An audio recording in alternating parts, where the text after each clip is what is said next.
Mas, como eu disse, Kant é uma espécie de uma espécie de exceção, né? Uma espécie de peculiaridade no que diz respeito à visão que ele tinha tanto da matemática quanto da filosofia. Se nós chegarmos ao século XX, por exemplo, o Círculo de Viena, né, o positivismo lógico, ele tem uma visão muito mais parecida com a visão clássica, né? Então, a divisão analítico-sintético, né?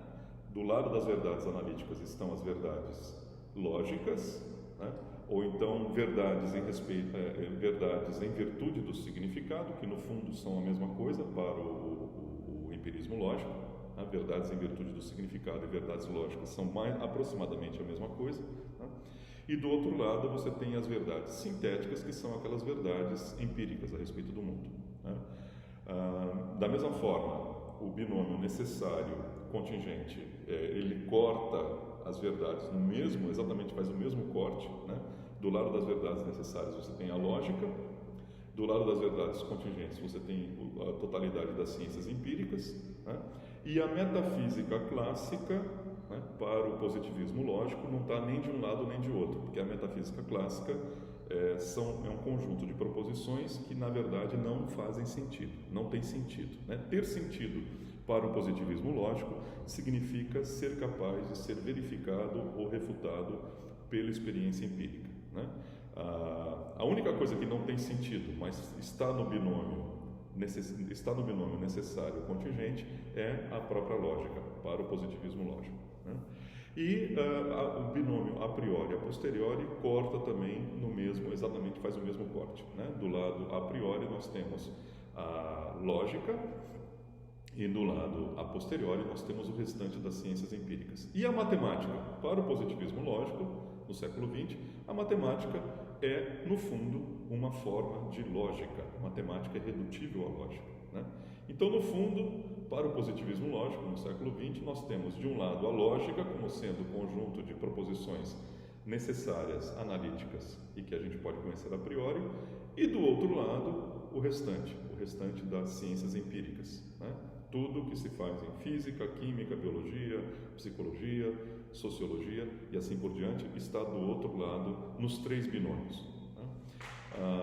Então, a impressão que nós temos, pelo menos, digamos assim, chegando no século XX e deixando Kant um pouquinho de lado, a impressão que nós temos é que os três binômios, analítico, sintético, necessário, contingente, a priori, a posteriori, os três binômios, eles dividem o campo das proposições ou das ciências da mesma maneira, tá? Essa é a visão clássica. Vamos novamente repetindo, Kant é uma exceção, mas é uma exceção não muito. É uma exceção porque o status da matemática e o status da filosofia, da boa filosofia, né, para Kant é uma coisa especial, tá? Mas a impressão que nós temos é que, então, é a seguinte, que todo enunciado necessário, toda proposição necessária, ela é ao mesmo tempo a priori, tá? E eventualmente uma proposição analítica também, tá? E que toda proposição contingente, ela é a posteriori, tá certo? E também é uma proposição sintética, tá? Então a impressão que nós temos, ou um quadro mais intuitivo que aparece na nossa frente, é que analítico, necessário e a priori fazem o mesmo corte, selecionam as mesmas proposições, tá? E contingente, sintético e a posteriori selecionam as mesmas proposições também, tá? Então, uma proposição contingente, quer dizer, algo que é o caso, mas poderia não ser, uma proposição contingente. Para conhecer uma proposição contingente, eu preciso de alguma experiência, portanto, é uma proposição a posteriori, né? E é uma proposição sintética porque não é algo que eu consiga conhecer apenas através do significado, né? Ou, para usar a metáfora de Kant, não é algo que eu consigo conhecer apenas aplicando o princípio de não contradição. E, por outro lado, uma proposição necessária, né? Se ela é necessária, ela tem que ser, como nós vimos aí uns vídeos para trás, se ela é necessária, ela tem que ser verdadeira em todos os mundos possíveis, certo? Tem que ser verdadeira em todos os mundos possíveis, mas se ela tem que ser verdadeira em todos os mundos possíveis, eu não vou precisar da experiência para conhecê-la. Por quê? Porque a experiência me diz como este mundo é. Tá? É este mundo aqui que a experiência está me dizendo como ele é. Tá? Porque algo que tem que ser verdadeiro em todos os mundos possíveis, tá? A experiência não vai me revelar isso. Tá certo? A experiência me diz como este mundo é. Por exemplo, se eu tenho que sair e fazer uma investigação sobre a estrutura das plantas para descobrir que tem clorofila, etc, etc, é algo que eu estou aprendendo sobre este mundo, é uma peculiaridade deste mundo, né? Mas que 2 mais 2 seja igual a 4 não é uma peculiaridade deste mundo, então eu não vou aprender com essa experiência aqui. Tá? Então, se uma verdade é uma verdade contingente, eu não vou aprender, eu não vou necessitar de experiência para aprender essa verdade, porque ela tem que ser verdadeira. Se algo é uma verdade contingente, eu vou necessitar de experiência para aprender, né, a respeito deste mundo aqui, tá? E não pode ser algo que eu aprendo em virtude do significado, tá certo? Não é pela mera análise do significado. Tá? Então, intuitivamente, né, o quadro que nós aparentemente temos na nossa frente é que os 3 binômios, se você imaginar a totalidade das proposições, fazer esse exercício de abstração, né? Aqui está a totalidade das proposições. Suponho que eu conseguisse colocar aqui a totalidade das proposições. Existe uma infinidade de proposições, eu não conseguiria listar todas elas, mas vamos imaginar que nesse um plano assim, onde está a totalidade das proposições. Então, os 3 binômios cortam esse plano no mesmo ponto.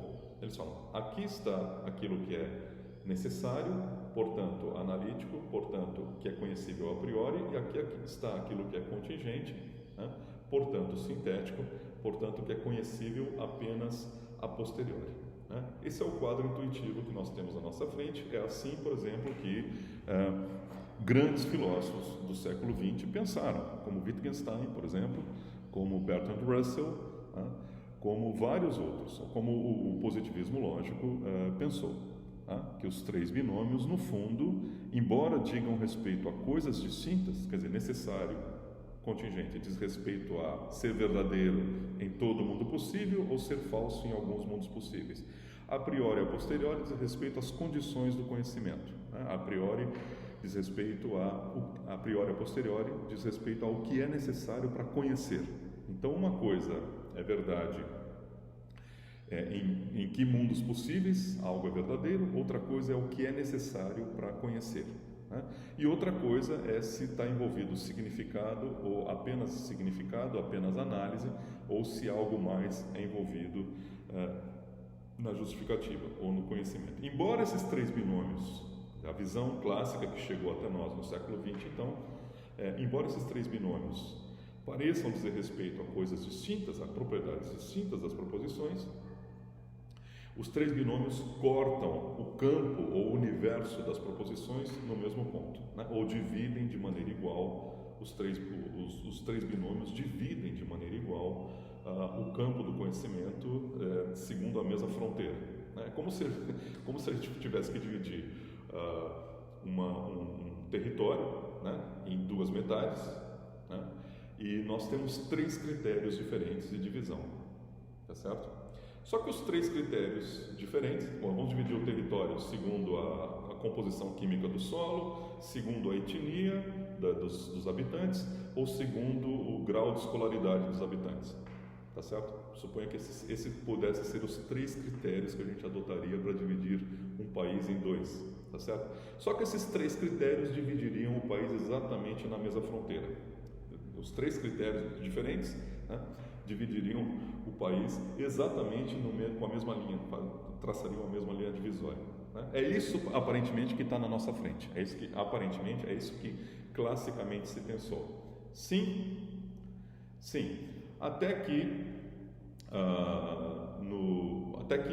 nos anos 80 do século passado, do século XX, né, alguns filósofos começaram a colocar em questão essa igualdade da divisão, né? Olha, e mais notadamente, né, um filósofo que vocês vão estudar mais no semestre que vem, quem for fazer um curso sobre filosofia contemporânea no semestre que vem, nós vamos estudar particularmente esse filósofo que é chamado Saul Kripke, um filósofo norte-americano. Kripke, em 1980, Kripke publicou um livro chamado Naming and Necessity, né? O nomear e a necessidade, mais ou menos a tradução seria essa,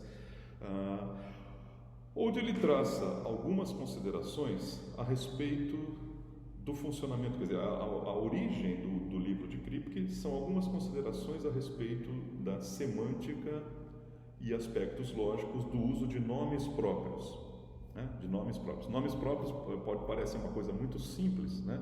Existe o nome próprio Marco Rufino, existe o nome próprio Marcelo Nobel, existe o nome próprio Unicamp, existe o nome próprio Campinas. Parece ser uma coisa simples, né? Parece ser a coisa mais simples da linguagem. Nome próprio é usado para designar um objeto. Fim de papo? Não, mas nomes próprios, na verdade, são coisas muito complicadas do ponto de vista filosófico. Quer dizer, eu entender como funciona um nome próprio, por que ele funciona da forma como ele funciona, por que o nome próprio seleciona um objeto diferentemente de expressões que não são nomes próprios, né? Por exemplo, por que Marco Rufino seleciona este objeto aqui, ao passo que professor de filosofia não seleciona esse objeto aqui? Professor de filosofia tem um monte de professor de filosofia, tá? Ser humano não seleciona esse objeto aqui, tá? Porque ser humano digamos assim, se aplica a uma multiplicidade de objetos. Então, o que faz com que Marco Rufino selecione este objeto aqui? Tá? Supondo que só tem um Marco Rufino, na verdade tem vários. Se você jogar no Google, você vai ver que tem várias pessoas no mundo, né? Na Itália chamado Marco Rufino, mas supondo que fosse apenas um, né? Aí é um caso de ambiguidade, né? O termo Marco Rufino é o meu nome, mas acaba selecionando vários indivíduos porque a expressão é ambígua. Mas ambiguidade é um fenômeno esquisito, vamos deixar de lado esse fenômeno da ambiguidade. Vamos supor que esse nome só selecionasse um indivíduo. Por que o nome só seleciona um indivíduo? Então, isso é uma indagação tipicamente da filosofia da linguagem. E Kripke começou a desenrolar, puxou um fio, né, que é o fio dos nomes próprios, e acabou vindo um monte de coisa importante e muito impactante, né? Uma das coisas importantes e impactantes que veio foi a destruição desse paralelo entre os três binômios, né? Necessário e contingente, a priori e a posteriori, analítico, sintético, né?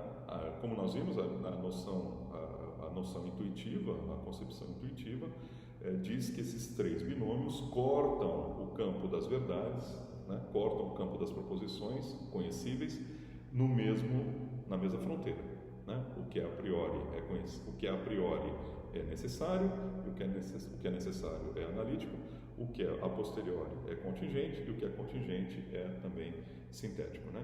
Uma das coisas que saíram dessa reflexão de Kripke de Naming and Necessity é que nós temos na linguagem casos de verdades que são contingentes e, no entanto, podem ser conhecidas de maneira a priori, né? Se você não se chocou, é porque você não entendeu o que eu estou dizendo. Verdades contingentes que nós podemos conhecer de maneira a priori, né? Como que isso é possível?